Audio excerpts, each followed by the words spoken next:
আহলে কুরআন নামে এক দল বের হইছে, আহলে হাদিস নামে এক দল বের হইছে। নাম শুনছেন না?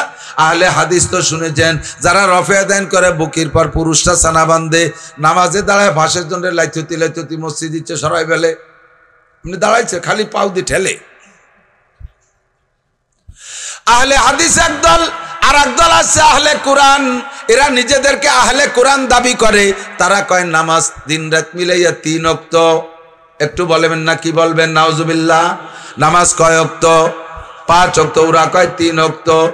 আমার যুবকরা কত আন্দোলন করো, যদি 3 ওয়াক্ত নামাজের দাবিদার তোমাদের সামনে কেউ আইসা হাজির হয়, তোমারে দাওয়াত দেয়, তারেকে তুমি ভালো করে হাদিয়া দিবা না তার ফুলের মালা দিবা না তারে জুতোর মালা দিবা? একেবারে উপযুক্ত বিচার নিজে হাতে করে ছেড়ে দিবা। শরীয়তের পরিবর্তন করাইতে আসছে। হিজবুত তাওহীদ নামে এক পাঙ্কু আছে, নাম তার সেলিম। এই হিজবুত তাওহীদের পাঙ্কু সেলিম, সে আইসা শরীয়তের ভিতরে আঙ্গুল ঢুকায়। আর এই আহলে কুরআন একদল, তারা কয় 3 ওয়াক্ত। নবী পাক বলেন খামসু সালাওয়াতিন ইফতারাজাহুন্নাল্লাহ, আল্লাহ দিনে রাতে 5 ওয়াক্ত নামাজ ফরজ করেছেন। খামসু সালাওয়াতিন ইফতারাজাহুন্নাল্লাহ আকিমিস সালাতা তারাফাইন নাহারি ওয়া যুলাফাম মিনাল লাইল। আল্লাহ কাই নামাজ পড়লে লাভ কি? আকিমিস সালাতা তারাফাইন নাহারি ওয়া যুলাফাম মিনাল লাইল ইন্নাল হাসানাত ইউযহিবনাস সাইয়্যাত, ইন্নাল হাসানাত ইউযহিবনাস সাইয়্যাত। প্রত্যেকটা নেক আমলের স্বভাব হলো নেক আমলে গুনাহ শেষ কইরা দেয়। আর আয়াতের মধ্যে আল্লাহ বলেন ইন্নাস সালাতা তানহা আনিল ফাহশাই ওয়াল মুনকার। মনে রাখবেন কথা, নামাজের কাজ হলো নামাজিকে সকল প্রকার অন্যায় থেকে ফিরায়। যত প্রকার অন্যায় আছে সমাজে, সব অন্যায় থেকে বাঁচানোর জন্য একটা মাত্র তাবিজ, সেটার নাম হলো নামাজ। ধরে বলেন কি? নামাজ। আল্লাহ কয় ইন্নাস সালাতা তানহা আনিল ফাহশাই ওয়াল মুনকার। তাহলে আল্লাহর কথা অনুযায়ী আমি এখান থেকে একটা জিনিস ধরে রাখলাম, নামাজি ব্যক্তি ঘুষ খাবে না, নামাজি ব্যক্তি সুদ খাবে না, নামাজি ব্যক্তি চুরি করবে না, নামাজি ব্যক্তি ডাকাতি করবে না, নামাজি ব্যক্তি দাড়ি কাটবে না, নামাজি ব্যক্তি মত্তারি গাঁজা বা ফেন্সিডিল হিরোইন খাবে না, নামাজি ব্যক্তি সুদে কারবার করবে না। ব্যারাক অ্যাডামস কারিতাস বিআরডিবি স্বনির্ভর জাগরণী চক্র আশা প্রশিকা গ্রামীণ ব্যাংক এই সমস্ত সুদীয় প্রতিষ্ঠানের সাথে নামাজি ব্যক্তি সম্পর্ক রাখবে না। নামাজি ব্যক্তি ওই জায়গায় চাকরি করবে না, নামাজি ব্যক্তি কোনো ব্যাংকে চাকরি করবে না। এটা হলো নামাজের দাবি। নামাজি ব্যক্তি জিনা করবে না, নামাজি ব্যক্তি আইল ঠেলবে না, নামাজি ব্যক্তি পরের জমি দখল করবে না, নামাজি ব্যক্তি মিথ্যা কথা বলবে না, নামাজি ব্যক্তি গীবত শিকায়ত করবে না, নামাজি ব্যক্তি পরনিন্দা করবে না, নামাজি ব্যক্তি অন্যের ক্ষতি করবে না। এইটা হলো নামাজের ক্রিয়া। কতক্ষণ? এইটা নামাজের ক্রিয়া। এইটা হলো আল্লাহ বলেছেন। 2 নম্বরে নবী পাক বলেন মান হাফাজা আলাস সালাওয়াত, যে ব্যক্তি ঠিকমতো নামাজ পড়বে 5 ওয়াক্ত, আকরামাহুল্লাহু বিখামসি খিসাল, আল্লাহ তাআলা তারে 5টি পুরস্কার দিবেন। এই 5টি পুরস্কারের ভিতরে একটা দুনিয়ায়, আর 4টে দুনিয়া থেকে যাওয়ার পরে যেই 4টা, সেই 4টা একটা হলো আযাবুল কবর। আল্লাহ পাক তার আযাবে কবর দূর করে দিবেন। ওই লোকটা নামাজি ব্যক্তির কবর আযাব হবে না। 3 নম্বরে ইউতিহিল্লাহু কিতাবাহু বিয়ামিনিহি, আল্লাহ পাক তার ডান হাতে আমল নামা দিবেন। 3 নম্বরে তাকে ইয়ামুরু আলা সিরাতে কালবার, বিদ্যুৎ গতিতে পুলসিরাত পার হয়ে যাবে। পুলসিরাত পার হইতে তার বেগ পাইতে হবে না, কোনো টেনশন করা লাগবে না। 4 নম্বর পুরস্কার, মরার পরে ইয়াদখুলুল জান্নাতা বিগাইরি হিসাব, বিনা হিসাবে জান্নাতে চলিয়া যাইবে। এই 4টা হলো মরার পরে। আর জীবদ্দশা যেটা তবারকের মতো রেখে দিয়েছেন, যে নামাজের বিনিময়ে একটা তবারক আছে, সেইটা হলো ইউরফা আনহু যিকুল আইশ, নামাজি ব্যক্তির কোনো অভাব হবে না। আমি 2টা জিনিসকে সামনে রেখে সামনে যাই। একটা হলো আল্লাহ বলেছেন নামাজি ব্যক্তি কোনো প্রকারে অন্যায় গুনাহ করে না, কোনো প্রকার অপরাধ করে না। নামাজিকে সব অন্যায় থেকে, খারাপ কাজ থেকে ফিরায়। 2 নম্বর নবী পাকের কথা একটা ধরলাম দুনিয়ারটা, সেটা হলো নামাজি ব্যক্তির অভাব হবে না। এই 2টা জিনিস সামনে রেখে সামনে যাই। আমার দিক তাকান। অথচ আমরা চোখের সামনে দেখি হাজারো নামাজি ব্যক্তি অন্যায় করে। কতক্ষণ করে? একটু বলেন করে? আসরের নামাজ পড়িয়া পাগড়ি একটা বাঁধিয়ে টেঙ্গি একখান নিয়ে ডাঙ্গায় চলে যায়। ছেলেরা পয়সা কামাই করে, মোটা মোটা টাকা দেয়, বলে দিচ্ছে আব্বা জীবন ভরে খাটি পিঠে আমাকে মানুষ বানাইছেন, বুড়ো কালে আর কোনো খাটনি পিটনির মধ্যে যাবেন না, আপনার কত টাকা লাগবে? 1 লাখ টাকার বেশি তো লাগবে না। আপনার চা নাস্তা ইত্যাদি বাজার ঘাট দিয়া মাঝে মাঝে তবলিগি যাবেন, হুজুরকে ডেকে ডেকে খাওয়াবেন। 1 লাখ 2 লাখ 5 লাখ যা লাগে তাই দেবো, আর জীবনে টেঙ্গি ধরবেন না। কিন্তু একবার যদি ছোটবেলা থেকে কৃষি ক্ষেত কামারের অভ্যাস হয়ে যায়, মরার আগের দিন হুঁশ থাকলেও একটু ডাঙ্গায় দিয়ে 1 গুল্লি না দিলি পাল্টায় না। কতক্ষণ যারা আছেন এই স্বভাব বনে গেছে, আসরের নামাজ পড়ে পাগড়ি একটা বাঁধে তসবি এক গাছ হাতে হইরে টেঙ্গি একটা নিয়ে চলে যাবে। বইয়ের মাঝখান যে কত জঙ্গল বঙ্গল হয়েছে, একটা বন কাটবে না। যত জঙ্গল সাফ করবে সব আলির উপর দিয়ে যাইয়ে খালি আইল খুঁজবে, জিকির ফিকির আইল খুঁজে, কবে কবে জিকির, সুবহানাল্লাহ, আলহামদুলিল্লাহ, আল্লাহু আকবার, লা ইলাহা ইল্লাল্লাহ, কবে কবে জিকির। আসরের নামাজ পড়ে যাইয়া আইল খুঁজো। গাছ লাগানোর সময় বাড়ির সাইডে গাছ লাগাও, গাছের গোড়াটা বাড়ির নিজের জায়গার মধ্যে রাখো, মাথাটা কাট করে দাও পাশের বাড়ির দিক। এরকম কিছু সুবিধা আছে না নাই? আকামের গুরু, অথচ নামাজ পড়ে এই ফাজলেমিটা করে। কেন করে? এই গাছটা এমন জায়গা লাগায় যাতে গাছটা মোটা হলে পাশের জমির মধ্যে খানিক ঢুকে যায়। এরপরে কবে গাছ যেখানে জমি আমার এখানে, প্রত্যেক বছর বেহি বেড়া দিতে যাইয়া সাফল যে খাল খসে মাত্র 1 ইঞ্চি বাড়ায়, চোখে পড়ে না। এইভাবে বাড়াইতে তালে আছে 30 বছর পর্যন্ত যদি 1 ইঞ্চি করে বাড়ায়, 100 ফিট লম্বা যদি হয় জমিটা, তাহলে 30 ইঞ্চি যদি চওড়া বাড়িয়ে যায়, আধা কাঠার চাইতে বেশি ঢুকে পড়ে। এই বুড়ো জমি বিক্রি করতে গেছে বুড়ো কালে, ক্রেতা কয় কাকা জমি কি মাপে জবে? ঠিক আছে যা কইছেন। কয় বাবা যা বলছি 10 কাঠা, 10 কাঠার দাম দিয়ে কিনে নাও, মাপতে গেলি ঠকে যাবা। কিরম ঠকবো? কয় 2 কাঠা বাড়বে ছাড়া কমবে না, বাড়তি রুকির টাকা দেওয়া লাগবে না। জানো না আমি খালেক মোল্লা, আমার জমি কোনোদিন কম পড়ে না। 30টা বছর আইল খুশি জিকির ফিকিরির সাথে, বরকতি কম। আসর পড়িয়া আইছে জমির আইল খুশি, আল্লাহু আকবার। নামাজি মানুষ ফজরের নামাজ পড়িয়া গায়ে একটা দোয়াইয়া বাজারে দুধ বেচতে যায়, দুধের মধ্যে পানি মিশাই নিয়ে যায়।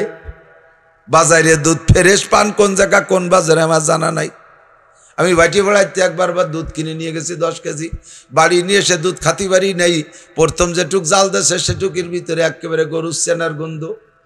এরপরে 2-3 বার বাজারেতে দুধ কিনছি, 2 সের কিনলে জ্বালাতে জ্বালাতে 1/2 সের থাকে, তারপরেও পাইতে একেবারে আকাশের মতো সবুজ দাগ।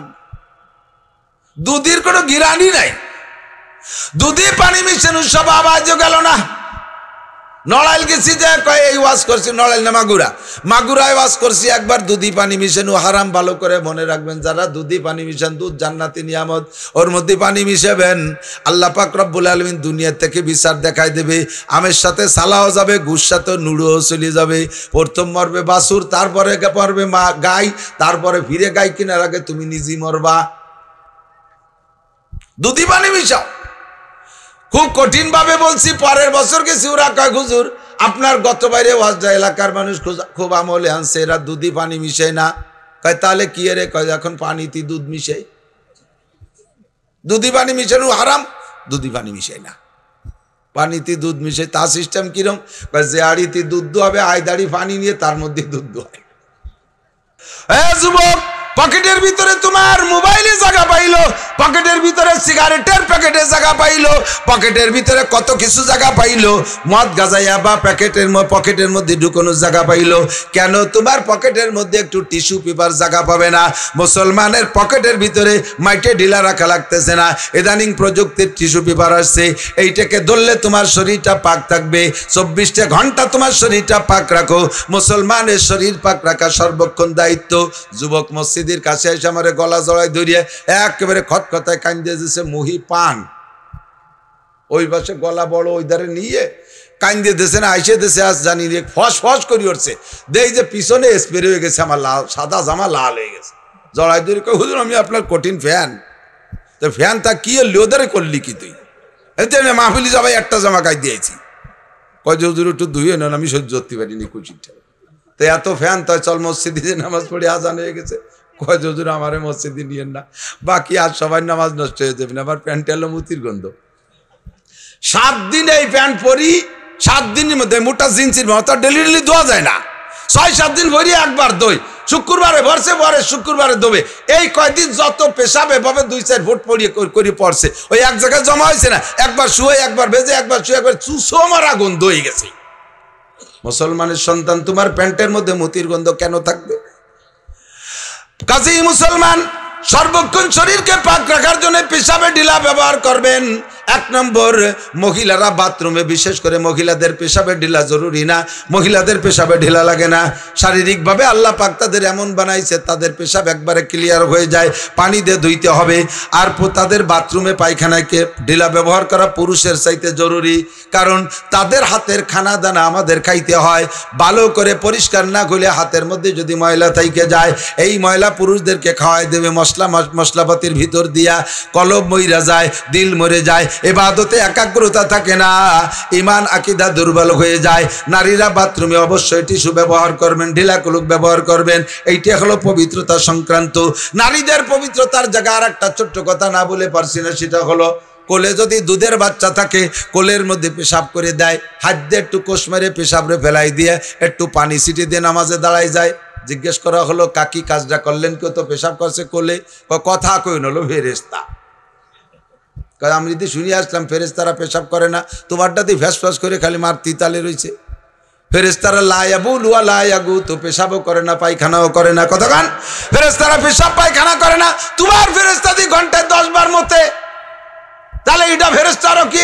ফেরেশতারা পেশাব পায়খানা করে না, তোমারটাতে ভাষায় প্যাম্পাস ভরাই লাগে। হ্যাঁ, কাজে উড়া ফেরেশতানোর পেশাব পায়খানের কণা কণা পর্যন্ত নাপাক, গায়ে পড়ছে, কাপড়ের উপরে ছটকা দিয়ে ছেড়ে দিলে কাজ হবে না। ও জায়গা সুন্দর করে ধুইতে হবে। গায়ে যে পেশাবের ছোঁয়া লাগছে, ও জায়গাও সুন্দর করে ধুইতে হবে। এর এক একটা মাসালার দাম 60 বছর নফল নামাজ আর নফল রোজার চাইতে বেশি। কতক্ষণ ঠিক কি ঠিক না? ছোট্ট দুটো মশালা বলি আমি ছেড়ে দেবো, আমার দিক তাকান। একটা মশালা হলো, ইমামের সাথে যখন তকবিরে উলা নামাজে জামাতে শরীক হন, তখন ইমাম সাহেব একটু টাইনিয়ে তকবির দেশে আল্লাহু আকবার। মুসল্লিরাও এই জামাতে যারা শরীক হবে সকলের প্রথম তকবীর বলা ফরজ। এর নাম হলো তকবীরে তাহরিমা বলা। নামাজের 13 ফরজের ভিতরে একটা আছে না, তকবীরে তাহরিমা বলা। এই তকবীরে তাহরিমা শুধু ইমামেরই ফরজ না, মুসল্লিদেরও ফরজ। শুধু কানে হাত দিলে হবে না, মুখে আল্লাহু আকবার বলা লাগবে। এই আল্লাহু আকবার অনেকে বলে না, শুধু মুখ বন্ধ করে কানে হাত দিয়ে সানা বাঁধতে দাঁড়ায় থাকে, আপনার নামাজ হয় নাই। এই নামাজে আপনাকে পুরস্কারও দেবে না, এই নামাজে আপনারে অন্যায় থেকে ফিরেবে না। 2 নম্বর, আল্লাহু আকবার যে বলবেন, এরও বলার সিস্টেম আছে। ইমাম সাহেবটা নিয়ে কইছে আল্লাহু আকবার, আপনি শটে মারি দিয়েছেন আল্লাহু আকবার। ইমামের আল্লাহু আকবারের শেষ হওয়ার আগে যদি আপনার আল্লাহু আকবার শেষ হয়ে যায়, তাহলে আপনি ইমামের সাথে নামাজে জয়েন্ট সহি হয় নাই, ইমামের আগে করে ফেলাইছেন। আপনি ইমামের পিছনে ইক্তেদা হয় নাই, ইক্তেদা হয় নাই তো আপনার নামাজও হয় নাই। আর ওই নামাজে আপনার অন্যায় তো গফির হতে পারবে না, আপনাকে কোনো প্রকার পুরস্কারও আদায় করে দিতে পারবে না। কতক্ষণ? আর একটা মশলা না বলে পারতেছি না, হুজুর চলে আসছেন ইনশাআল্লাহ, মূল্যবান বয়ান করবে হযরত মাওলানা মিজানুর রহমান ফরিদি। আমার যদি ব্যস্ততা না থাকতো, আমি হুজুরের বয়ান মন দিয়ে শুনতাম। ওনার যাদের বয়ান আমার ভালো লাগে, তন্মধ্যে অন্যতম। ইনশাআল্লাহ সুন্দর বয়ান করবে, হুজুরের বয়ানে নড়বে না কেউ। ছোট্ট একটা মশলা বলি, নামাজের মধ্যে অনেক সময় লুঙ্গি খুলে যায়।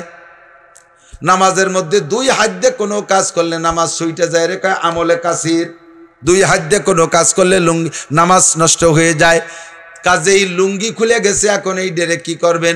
লুঙ্গি তো আর 1 হাত দিয়ে ভরা যায় না, তাহলে কি করব? কাকে লুঙ্গি ছাড়িয়ে দিয়ে ল্যাংটায় নামাজ পড়বো নাকি? কয় না, তাও তো হয় না। সতর খুলে গেলেও নামাজ হয় না, তাহলে কি করব? ওদিকে লুঙ্গি পরতে গেলে নামাজ হয় না, আবার লুঙ্গি খুলে গেলেও নামাজ হয় না। তো এর সমাধান কি? 4 রিকাতওয়ালা নামাজের 2 রিকাতের পরে আপনার এই অ্যাক্সিডেন্টটা হয়ে গেছে, এখন কি করবেন?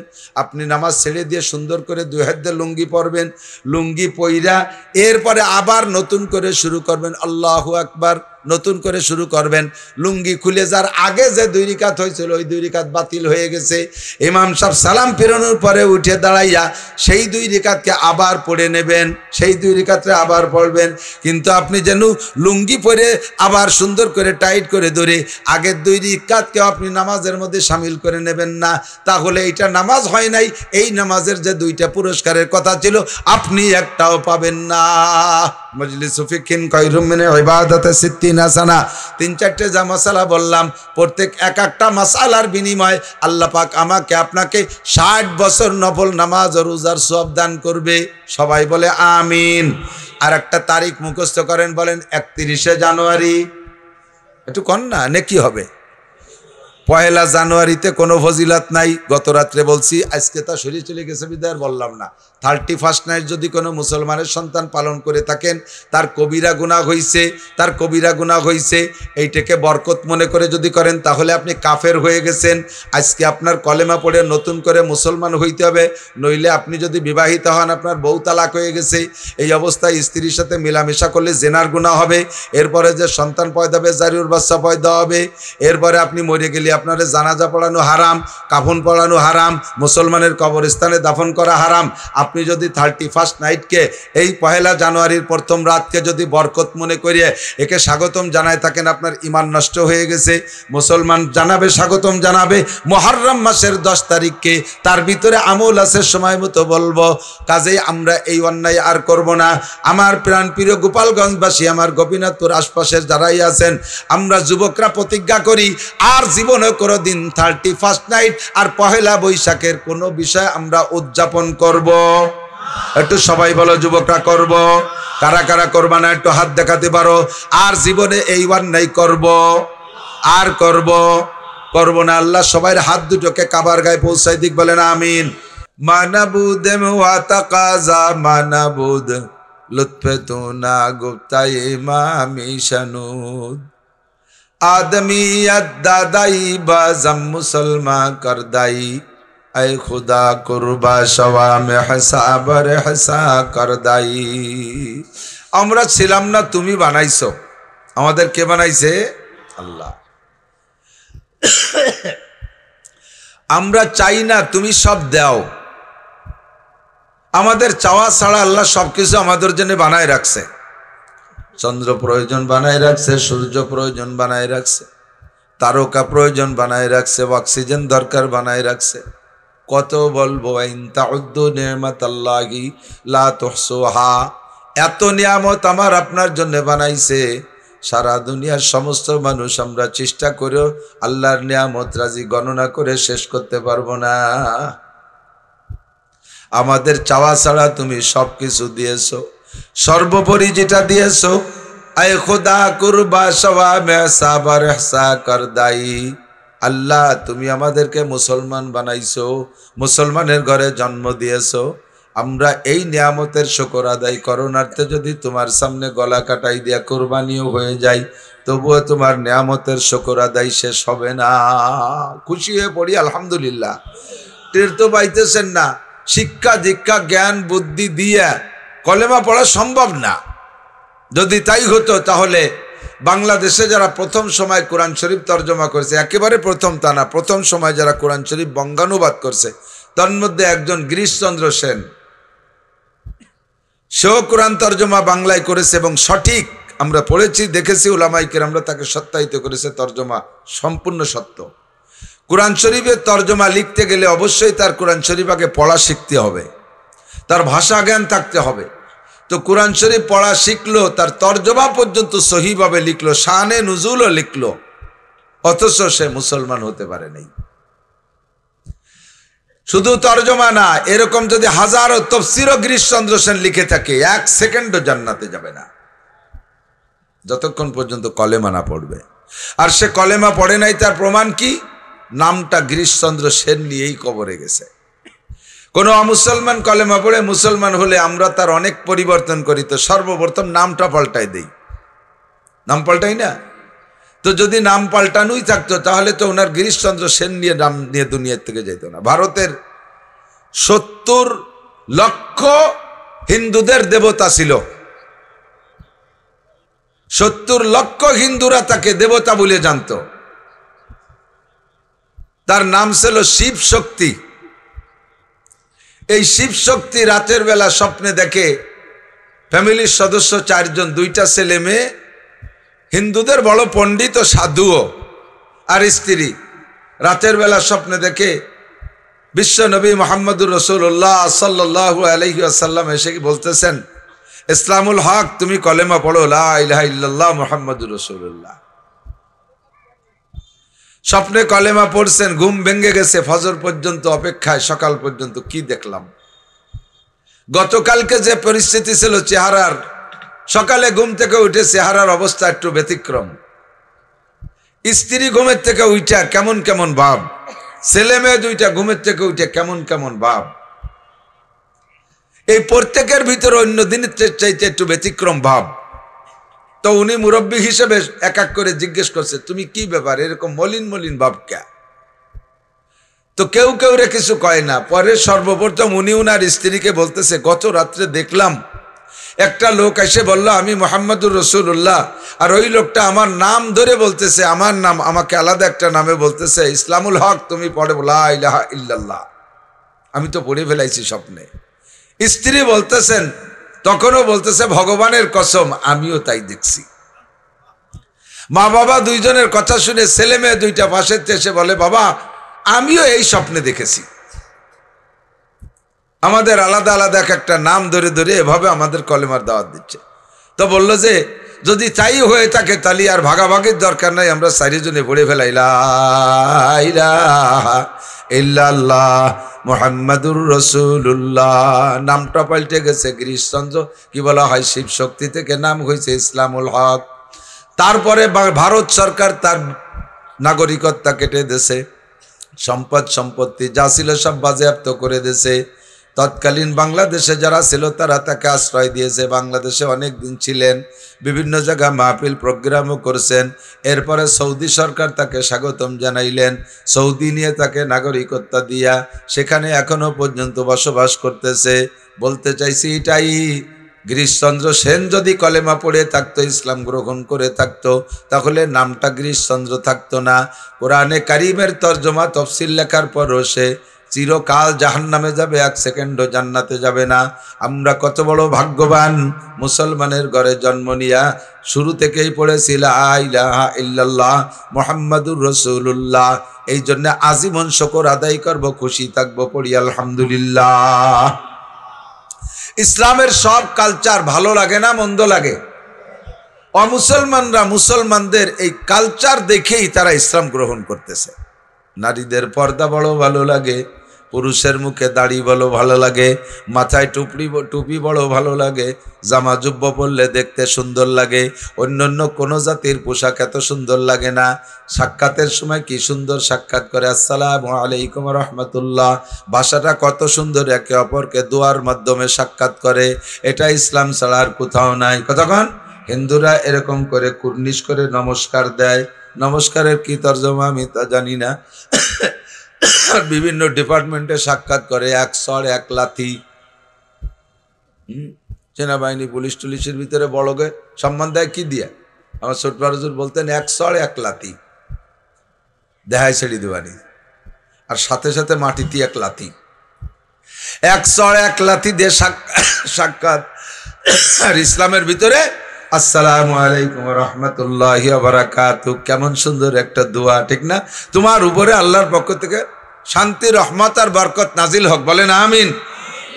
এই জন্য হুজুর বলেন আফসুস সালাম, বেশি বেশি সালাম করো, বেশি বেশি সালাম করো, সালামের প্রচলন করে দাও। কত বেশি, এই খুঁটিটার এই পাশে থেকে একবার দেখা হয়েছে আসসালামু আলাইকুম, ঘুরে খুঁটির ওই পাশে গেছেন, আবার দেখা আসসালামু আলাইকুম।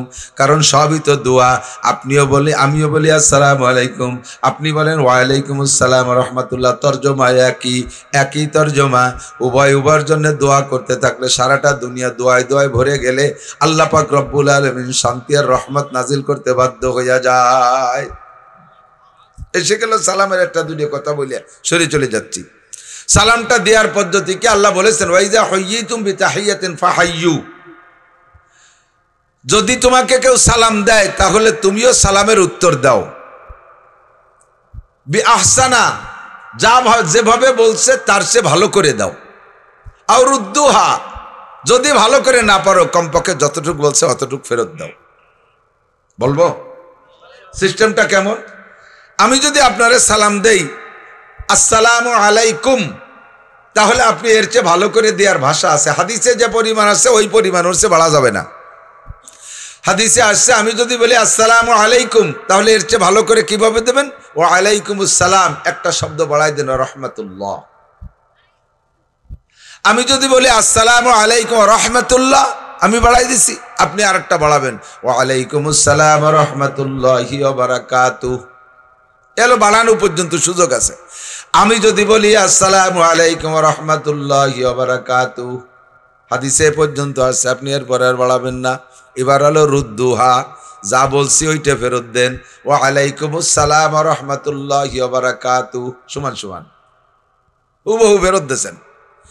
অনেকে আছে একটু পণ্ডিতগিরি দেয়, এরপরে আরো বাড়ায়, ওয়া আলাইকুমুস সালাম ওয়া রাহমাতুল্লাহি ওয়া মাগফিরাতুহু ওয়া জান্নাতুহু ওয়া জাহান্নামুহু ওয়া কুদরতুহু ওয়া দাখিলুহু, এখানে বাড়াতে চায়। এই জায়গার পণ্ডিত্যের দরকার নেই। ইসলাম হলো মাপা ঝোপা, বাড়ানোও যাবে না, কমানোও যাবে না, যা আছে তাই, তার নাম ইসলাম। মা তাকুমুর রাসূলু ফাকুযুহু ওয়া মা নাহাকুম আনহু ফান্তাহু, রাসূল তোমাকে যেটা যেভাবে করতে বলে ওইটা ওইভাবে করো, যেটা ছাড়তে বলে সেটা ছেড়ে দাও। বলবেন যে পরে যা বলছি তা তো ভালোই বলছি, খারাপের কি বলছি, তা দোষ কি আছে? আরো খানিক দোয়া করে দিলাম। না, আপনাকে অনুমতি নাই। মাগরিবের ফরজ নামাজ কয় রাকাত? জোর হলো না, পড়ছেন তো? না বলি টু ওঠা। এখানে আমাকে সাথে তো অনেকে পড়ছেন আলহামদুলিল্লাহ, যারা পড়ে নাই আইছে, তারা জীবনেও অনেকে পড়ে নাই। এরকম ভালো ভালো আল্লাহ আল্লাহ মানুষ আছে, কোনো দিনও মাগরিবের নামাজ পড়ে নাই। এরা তো রাকাত ফাকাত জানে না। আমার সাথে এক ডিসি সাহেবের কথা, ডিসি সাহেব বলতেছিলেন তৎকালীন প্রধানমন্ত্রী শেখ হাসিনার আমলে সরকার একবার ডিসিদেরকে নিয়ে সম্মেলন করলেন ঢাকায় সচিবালয়। তো ডিসি সম্মেলনের ভিতর দিয়া জুমার দিন, শুক্রবার ছিল, ইতিমধ্যে আজান দেশে, জুমার আজান দেশে। জুমার আজান দিলে সব ডিসিদেরকে উনি বললেন, যান আপনারা জুমা পড়ে আসেন। প্রধানমন্ত্রী বললেন, আমি নামাজ পড়ে আসি, নামাজের পরে বাকি আলোচনা হবে, লাঞ্চের পরে এরপরে আবার মিটিং হবে, এই বলে ছুটি দিয়েছেন। তো উনি বলতেছেন যে আমি তো মুসলমান ডিসি, আর একজন মুসলমান ডিসিকে বললাম, ভাই চলেন যাই নামাজ পড়ে আসি। বস চলেন। তো বলে কি নামাজ? শুক্রবারে কি নামাজ এইটা ডিসি জানে না।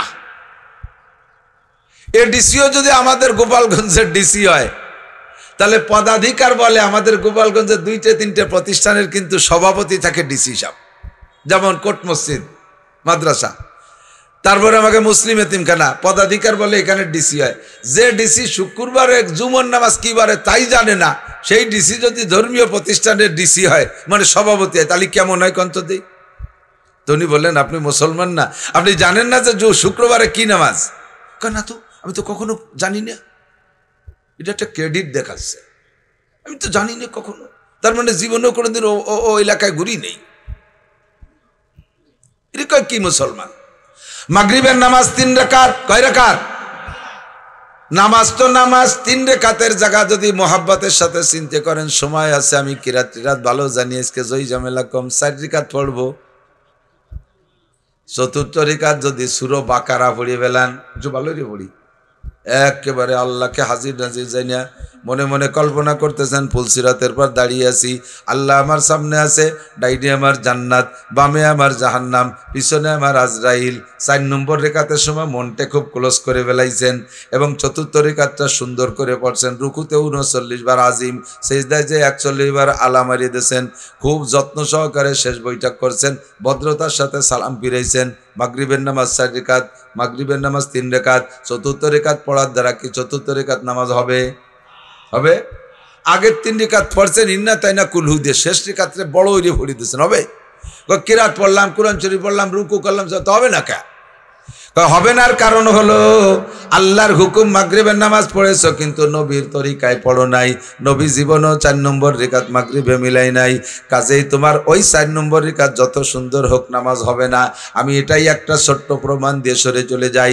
এর নামই হলো ইসলামের ভিতরে যত সুন্দর হোক বাড়াবাড়ি নাই, আর ইসলামের ভিতরে তোমার পছন্দ না হইলেও থেকে ছাড়াছাড়ি নাই, যেটুক আছে ওইটুক মেনে নিতে হবে, তার নাম হলো ইসলাম। অল্প সময়ের ভিতরে ইশার আগ পর্যন্ত, 7টার আগ পর্যন্ত আমি কয়টা মাসআলা বলবো, নিয়ত করছি কয়টা মাসআলা বলবো, রাজি আছেন তো ইনশাআল্লাহ? মাসআলাটা হলো সামনেই রাখি, হেডলাইন শিরোনামে রাখি, নামাজের বরকত ও ফজিলত, ফজিলত ও বরকত। নামাজ প্রত্যেকটা ইবাদতের বিনিময়ে আল্লাহ পাকের স্বভাব শুধু আখিরাত দেয় তা না, প্রত্যেকটা ইবাদতের বিনিময়ে আল্লাহ তাআলা দুনিয়াও সাথে রেখেছেন। কারণ যদি সব ইবাদতের প্রতিদান আখেরাতের জন্য রেখে দিত, তাহলে হাজারো মানুষ এই আখেরাতের প্রতি অতটা আকর্ষণ না, নগদে বিশ্বাসী, এই নগদে কিছু না পাওয়ার কারণে আখিরাতকে অতটা গুরুত্বের সাথে আমলে নিত না। আল্লাহ পাক প্রমাণ করেছেন অনেক সময় অনেক কিছু দিয়ে, আমাদের বাস্তব দিয়ে। দেখবেন যে মাহফিলের শেষে তবারকের ব্যবস্থা আছে, মাঝে মাঝে উড়িয়ে গিরান আসতেছে, গরুর গোশতের গিরান, তারপরে কি কয় তেহারি মেহারির একটু গিরান আসতেছে, ওদারে শুনতেছি যে থালবাটি আড়ি ভাতিলির খড়খড়ি শোনা যাচ্ছে, তাতে বোঝা যাচ্ছে যে প্যাকেট ট্যাকেট হবে। তাহলে সেই মাহফিলি শেষ বক্তা যত খারাপ ওয়াজ করুক শ্রোতা কমে না, এর পার্টির সাথে ভাষা লাগি যায়, ওঠেই না। আরো দোকানপাট বন্ধ হয়ে যে দলে দলে আসতেছে।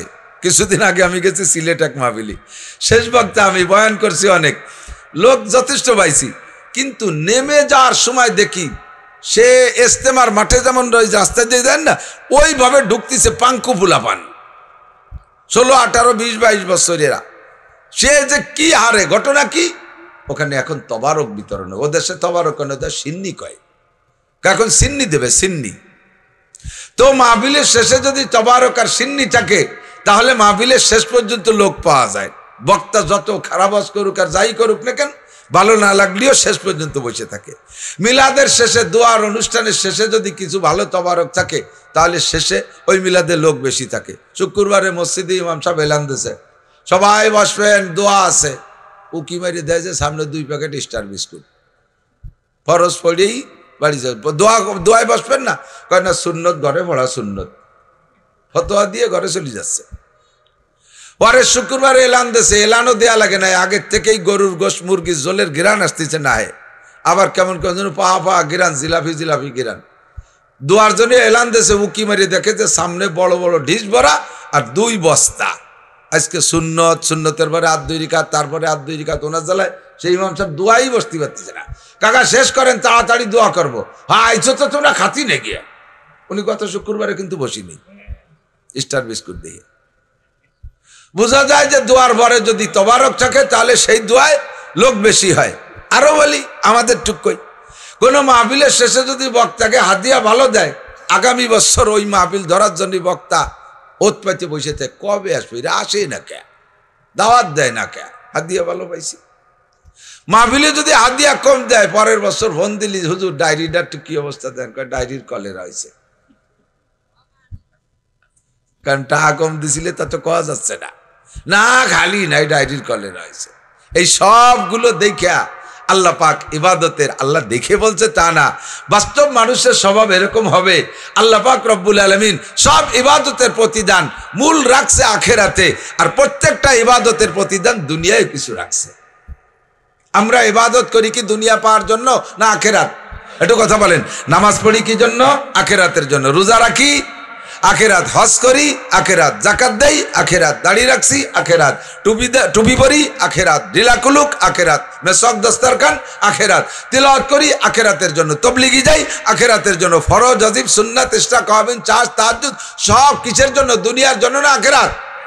আখেরাতই পাবেন। তবে আল্লাহ পাক তার সিস্টেম অনুযায়ী প্রত্যেকটা ইবাদতের প্রতিদান দুনিয়ায় কিছু রেখেছে। তো সর্বপ্রথম শ্রেষ্ঠ ইবাদত নামাজ, এর প্রতিদান আল্লাহ পাক বলেছেন এর প্রতিদান একটা, নবী পাক বলেছেন এর প্রতিদান 5টা। কয়টা?